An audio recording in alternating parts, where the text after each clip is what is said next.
Welcome back, folks, to the Get a Grip on Lighting podcast. On this show right now, we're sitting live at HortiCann, Greg.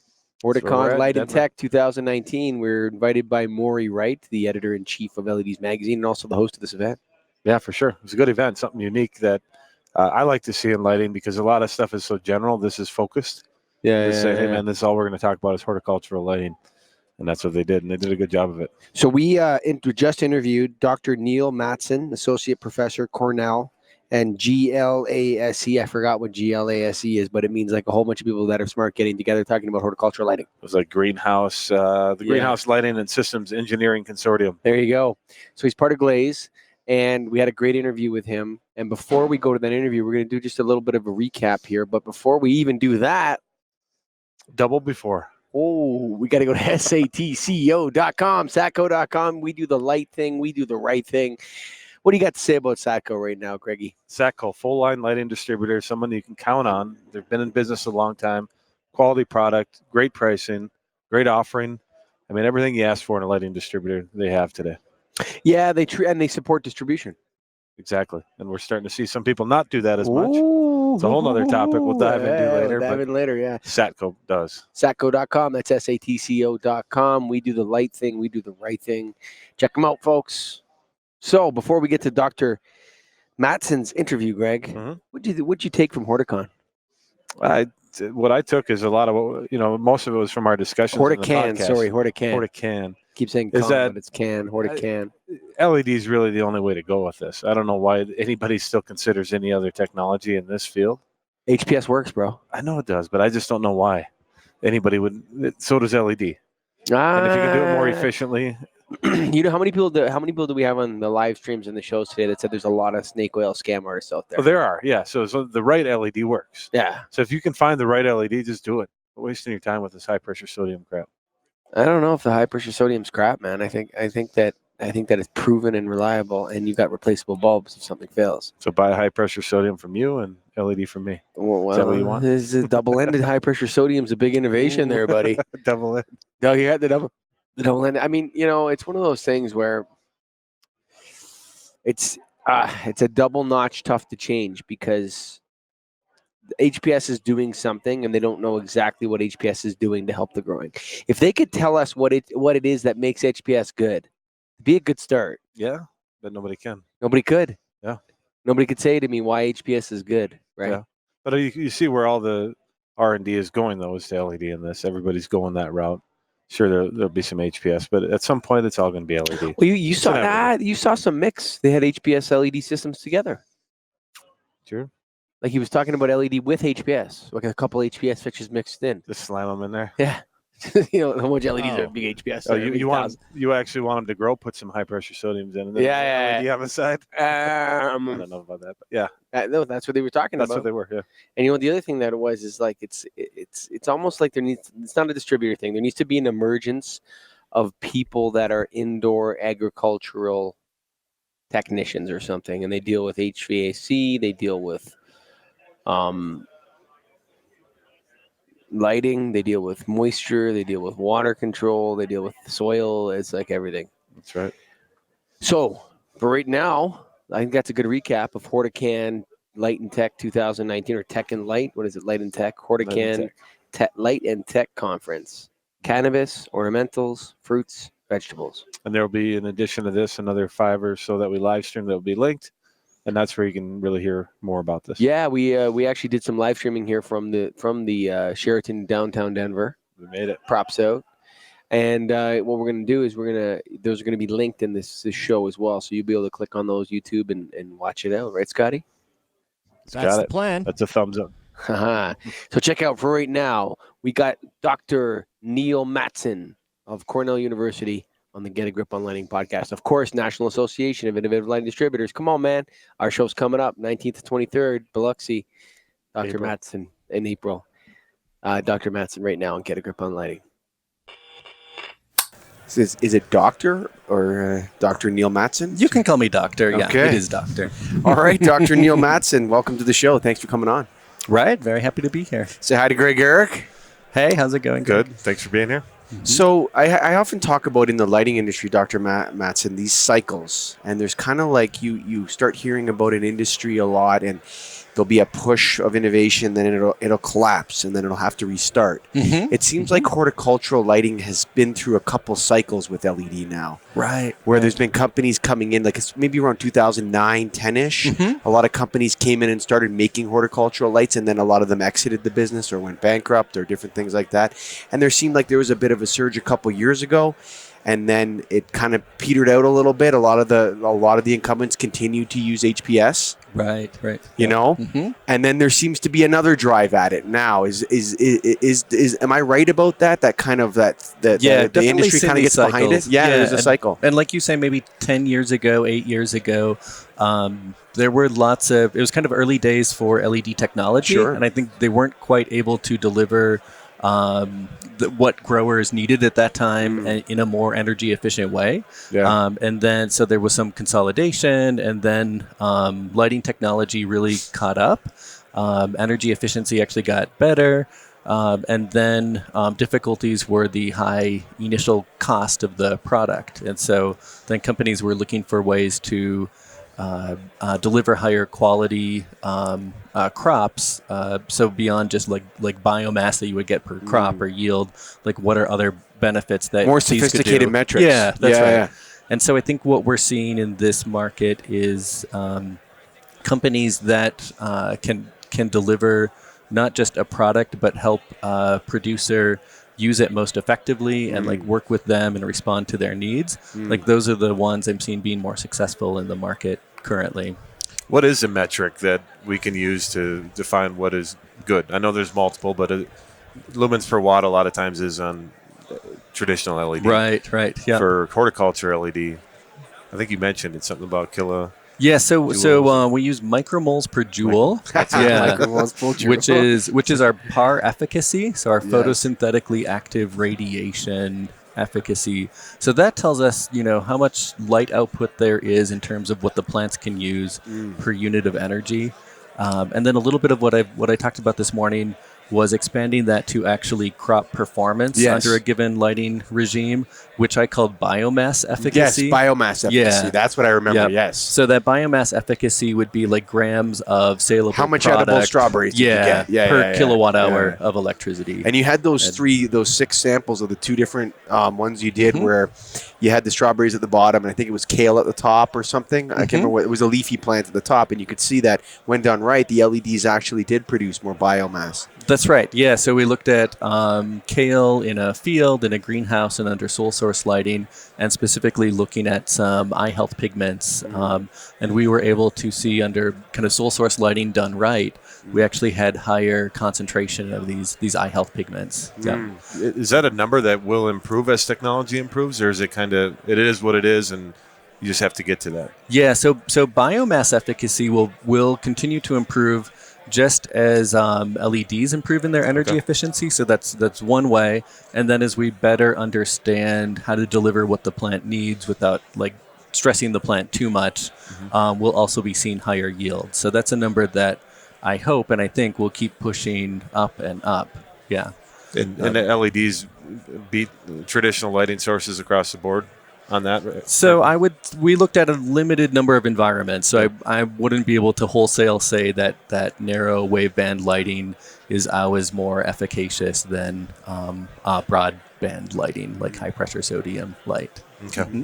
But under those studies, yes. Yeah. And you had some stats on the board, but just for the people that weren't in the presentation, what is the percentage of lighting right now that is LED in a horticulture environment versus traditional? That's right. So our numbers come from a 2017 report by the Department of Energy. That's a long time ago in the lighting world. Yeah. Which they are working on an updated report. It may come out, I'm not sure if it'll come out by year end or early next year.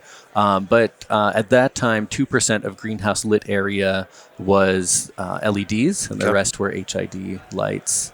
And then under sole source lighting, which would be common in cannabis production, 4% of lit area was LEDs, and then the rest was mainly HID lights and a bit with fluorescent lights. So, I sat beside a guy in a plane who was the CEO of a company that had 6 or 7 different facilities where they grew cannabis. Mm-hmm. And he was completely convinced that HPS was the only answer.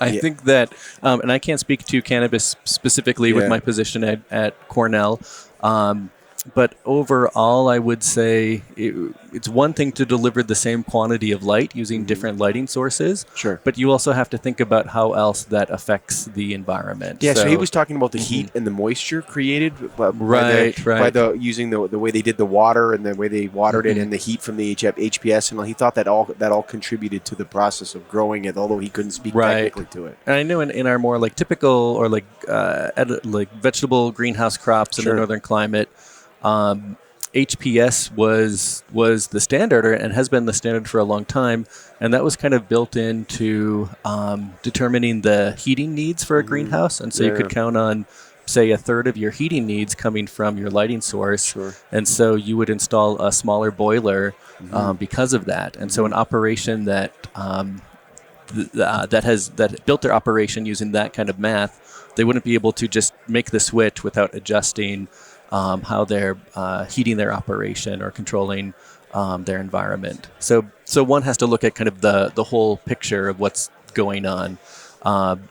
And if someone wanted to really make that adoption, I think it's not just replacing the light source, but they could replace the light source, get those energy efficiency improvements, but then work on altering how they grow the plant or change the environment.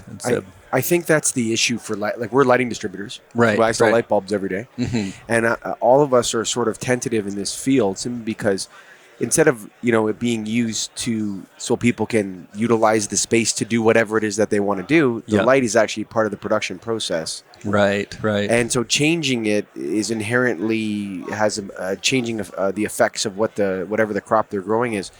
Do you think that we're going to see or has it already happened where institutions like Cornell and Rensselaer are going to start to produce indoor agricultural engineers, or is there departments that are being formed around that indoor farming idea? Yeah, absolutely. So Cornell, our agricultural engineering department is now called biological and environmental engineering. Okay. But our CEA group before my time at Cornell was founded by an agricultural engineer, Lou Albright, and a plant scientist, Bob Langhans. Okay. And very much that recognition that you need engineering to go along with plant science. Yes. So we continue to produce students that understand the agricultural environment and also have taken like my class on hydroponics, so they understand plant production at the same time. We also have a large initiative at Cornell that is our digital agriculture initiative. So more broadly in agriculture, this recognition that we need computer scientists and engineers to use their skill sets to solve agricultural problems. Do you believe that in the future, like not in the near future, like in our lifetimes, you're going to see more and more agriculture go inside? I mean, like chickens is all inside. Right. In the Netherlands, cows are all inside. They're never outside anymore. You're starting to see these downtown farms starting to emerge where they're inside warehouses and close to where the food is being eaten and stuff like that. Are we going to see a slow migration of all of our agriculture indoors? Do you think that's the way to go? Is that the lowest impact on the climate? Is that how we solve the pollution problems of the nitrates and all the fertilizer that gets into the water problem and all that kind of stuff? Is that the way to solve this problem? So I think it'll affect certain sectors of agriculture. Okay. So like high value perishable crops, horticultural crops like fruits and vegetables. Certainly from a freshness and quality standpoint, could make sense to grow near population centers and then do it in a high density fashion where you're very land use efficient. That still has a fairly high carbon footprint. Okay. Especially completely indoors in a greenhouse where you can use the sun. That helps, but when you don't have any sunlight, it gets very expensive to grow crops that way. And so, if we have all renewable energy that's very cheap, that's going to really change that dynamic, and that may happen. Sure. But is that 20 years or 30 years? Or longer, maybe. But yeah, some of these high-value perishable products that it's going to make sense to grow indoors. Things But it's like, very energy intensive. yeah, so things like corn and soybeans and wheat, It's always going to be in the fields. yeah, it's not going to make sense to grow indoors. Yeah, so those those cash crops that are just $400 an acre you get for your corn, that's going to be always outside. Right, and those are relatively cost effective to ship around the world by ship. And, they grind it up and they ship out the cornmeal, and that's it. Right. Yeah. Yeah. Interesting. Okay. So, what's the future of the what was this thing, GLASE? Yeah, GLASE, I was just going to ask yes. the greenhouse lighting and systems engineering. Yeah, Very Sorry. good. Yes, that's our acronym. So we're on year 3 of our 7-year project to drive energy efficient adoption of technologies in greenhouse and indoor production. The long-term plan, and our funder from New York State has tasked us with this, is to transition to a model where GLASE will continue beyond that 7-year period of time. Okay. So really working to recruit partners and members, as well as going after other funding sources, so that we can respond to more of these industry needs and keep the great research going. So as it stands, we have just over 20 members, with kind of more coming in every quarter. Okay. So that's been great, and this is only year 3, so we think we're well on our way to a sustainable organization by year 7. Do you think much about what light actually is and how we need to understand it better? Like how coming to understand light more and more? Like the physics of light or something. Yeah. I would say it doesn't keep me up at night. Keeps him up. Yeah. I was pleased to read, maybe in the last year or two, that someone had actually visualized an individual photon of light. Okay. And so, looking at the very basic particle of light, the fact that we've seen it now, humans have seen it, and to me that's quite fascinating. But I would say I don't spend a lot of time on the overall physics of light. I think if we unlocked the secrets of light, I think we would solve a lot of energy problems and a lot of of health issues, and we'd solve a lot of growing issues if we really came to have a deep understanding of light, even in a spiritual sense. I don't want to go spiritual now, Greg. Yeah. But there's a sense that we're creatures of the light, in a sense, and I see your light. Absolutely. That's what I'm seeing is your light, in a way. So, right? and from a human health perspective, right, all of the effects of light and circadian rhythm. I was talking with someone recently. Essentially, working a night shift is considered a carcinogen because there's much higher incidence of cancer when you're working during a time of the day when your body's not used to being Makes awake. you sick. Yeah. And living in a northern location where we have very little light in the wintertime, there's high incidence of SADS in northern states, seasonal affective disorder. And so, which actually is one of the reasons that I got drawn to working in greenhouses and being in that lit environment during the wintertime. So I think, and then I was talking a little bit about these eye health pigments like lutein and zeaxanthin. I saw that. So in plants, they're actually made as defensive compounds to protect them from high intensity sunlight. So they're phytoprotective compounds. And then in humans, so we have to consume we don't make our own lutein and zeaxanthin. We have to consume foods like these leafy greens that are high in them to get these phytoprotective compounds in ourselves. And so humans take these compounds from plants and we actually direct them toward our macula, so into our eye where they're needed to protect our eye from high intensity blue light. And they help reduce aging effects on our eyes. So, we evolved alongside plants and alongside light sources. And it's pretty ingenious how we use plants to protect our own eyes. It always blows my mind when people are talking about artificial intelligence or electric intelligence, or whatever. And they remember the fellow, I can't remember his name, but he came on and he said by 2060 we're going to have a computer that's more powerful than all human brains that ever existed. Right. I can't remember what he's Singularity. Israel. Yeah, he's from Israel, but anyway, he was episode something on our show, and we had a great talk with him. But I always find it interesting because when you think about like your brain and you think about your consciousness, you don't control your own digestion. Like, think about how magical that process is. Yeah, it's all happening. But Yes.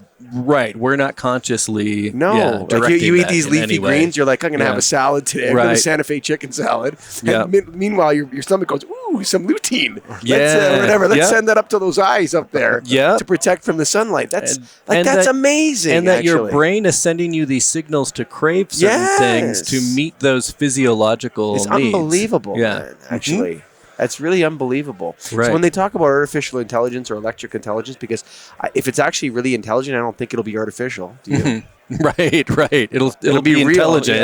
Right. It's not just imaginary at that point. It's real. It's not an algorithm. It's it's an intelligence. Yeah. But you think about that, like where I don't think we're close to like having the kind of electric intelligence that sends lutein to your eyes. You know what I mean? Right. Like automatically knows. And we're not close to that. But what I did wanted to ask about light a little bit here is, and Greg, maybe you can help me a little bit. Do you see academia kind of taking a second look at light as a science and as a discipline and as like there's no lighting engineers, right? Like you have electrical engineers that do light fixtures. Right, but then you see, Rensselaer and their lighting research center, and these things starting to really grow in authority, and these institutions seem to attract more attention and more high-end students and attract more people to them. Are we seeing the emergence of another type of an academic institution surrounding light and the uses of light, whether it's agriculture, circadian? Certainly more focus. I'm not sure if they'll turn into like individual departments at universities, but absolutely. Like from a plant perspective, back in the like 1940s and 50s and 60s, a lot of this instrumental lighting work was done with very rudimentary techniques. So you take like this broad wave band light, and then you use a prism to separate it out to different wavelengths of light, and then look at the effect of like algae exposed to those different wavelengths of light. And you could learn using those rudimentary techniques about the receptors that plants have and how they actually respond to light. And that was great. And then I was like, okay, well, what do we do with that information? And now fast forward like 50, 60 years, and with LEDs, we have a tool to practically control these in a commercial setting. So now we can take some of that knowledge that maybe has existed for 60 years, but we couldn't use it in a practical way. And now we can apply it to better humankind.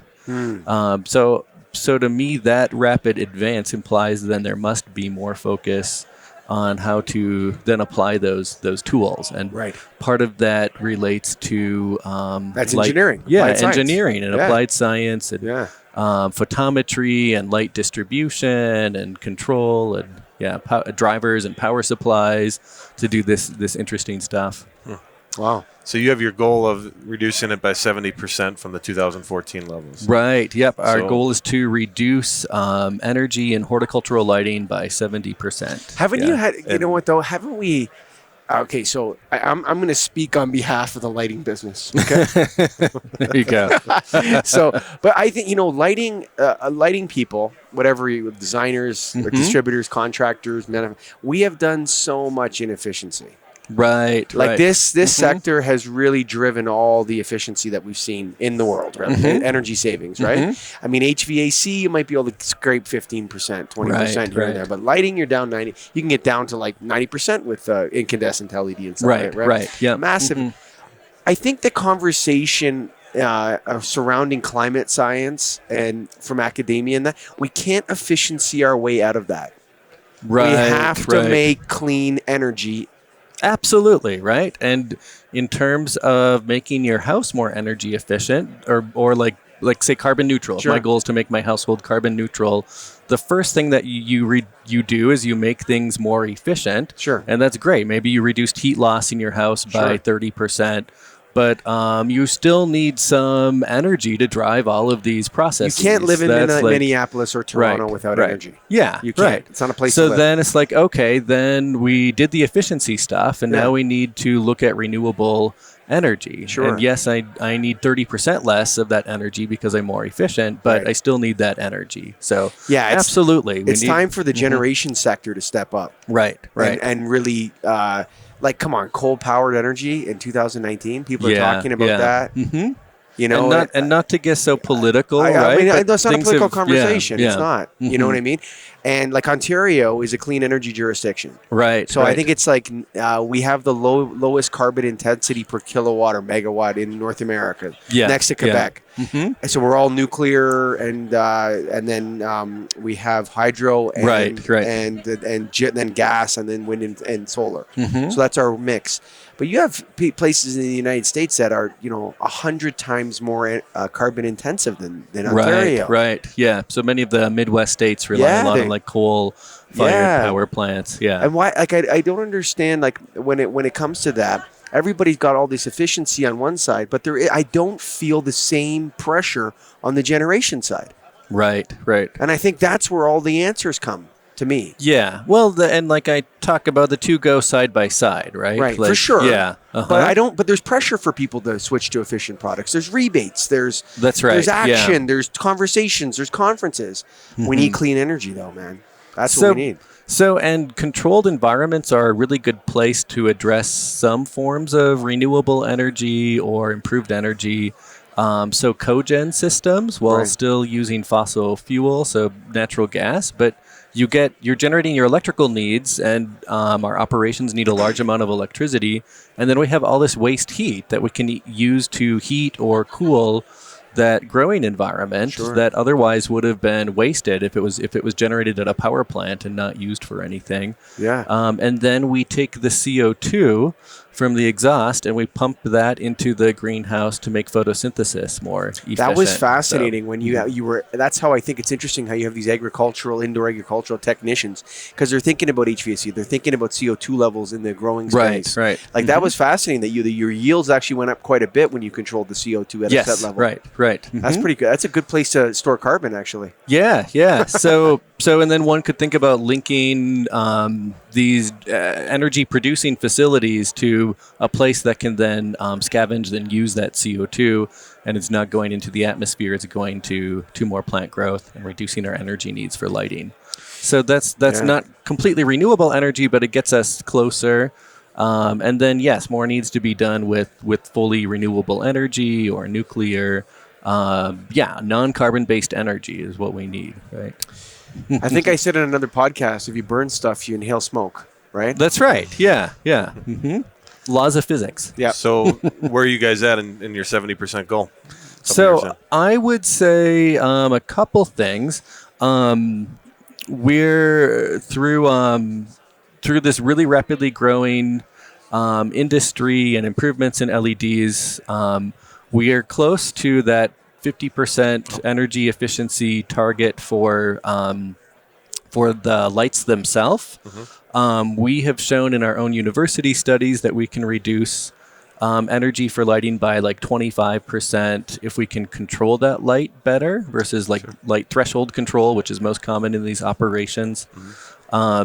We still need to do more work on improving yields based on spectral control. And then the kind of the overriding factor and how we'll be judged for success on our state funding agency is actual adoption in the industry in New York State and in the U.S. and in the world. So working with these GLASE members as well as just other commercial partners and making sure that they're adopting kind of best in class practices that will show the adoption. And so I think from the science standpoint, we're great, and we're basically to our goals. And now it's like driving adoption. And are you confident it'll get there? I am confident it will get there. Yeah. You know what? I feel like it's inevitable. Like there's been some cycles with this. Like I said, there's cycles, but you see more and more adoption. Have you guys considered? I don't know what it's called, but where an institution will actually spin out a department into a business. Right, absolutely. What is that called? Yeah. I've heard about like MIT doing it, and Caltech, and they're actually getting together with investors and turning these because what is actually the technical skill required for implementation. Actually, right, yeah. That's a business. So Cornell also has their like business incubator programs. Yes. Yeah. Absolutely. And the way that we look at it, and part of our 7-year charge, is to look at becoming a 501(c). So maybe not a commercial for-profit, but how can we serve the industry better as a separate entity that may still have ties with our universities, but we're not reliant on them. Yeah, it's almost like an extension of the technical skills learned during during your grant period or whatever. That's right. Yeah, awesome. Dr. Mattson, thank you for coming on and sharing your knowledge with us and talking about. Sure. Thanks for inviting me on the show. It's a pleasure to be here. Thanks very much. Here we are. Satco.com. Go to satco.com. We do the light thing. We do the right thing. Fun to do these live because that's where the break point is to doing the end of it. Yeah. This is now the end of the show. But and we're streaming this too. This is hilarious. That's awesome. But yes, Satco does the right thing. And that's what we touched on at the beginning. By supporting distribution. They support distribution. They support the channel and they have the right product. Great pricing, great service, great people behind the product. Ooh, come That's on, man. important, and Satco has Alan Caron's rocking it out. Come on, Alan Caron. And the whole family down at Satco. Go to satco.com. That's satco.com. We do the light thing. We do the right thing. Come on, folks. And the National Association of Innovative Lighting Distributors. Go to naild.org. I've been saying that for a long time now. We booked a couple members in down here in Denver. That's right. We're going to be booking a few more. We want more members. So if you're a distributor, this is your association. Join it. Yeah, and we're going to figure out more how distributors can take advantage of this market. Like, it's not even a question to be a part. If you're a distributor, you need to be part of Nails. That's right. That's it. Let's go. Well, we did. That's another convention in the books, bub. That was a different one we haven't done before, but something I could see growing as it goes, or shrinking, or just figuring it out. Once it's figured out, it's like we're done. We did it. We figured it out. Yeah. It's a high pressure LED coming at you. High pressure LED. High pressure LED coming at you. It's going to be filaments. Filaments. Going back to coated filaments. Come on, man. No, quantum go to dot satco.com. filaments, man. Quantum dot filament. Okay, now we're getting wild and crazy and spiritual. All right, folks. Thanks for listening. As always, Dr. Mattson, thanks for coming on the show and taking the time to chat with us while you're busy at the conference here. That's right. All right. Signing off. Thanks, Scott. Bye for now.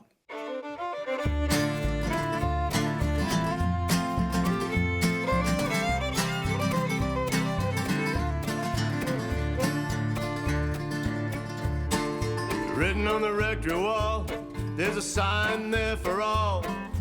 You are lost, Lord is there to find you.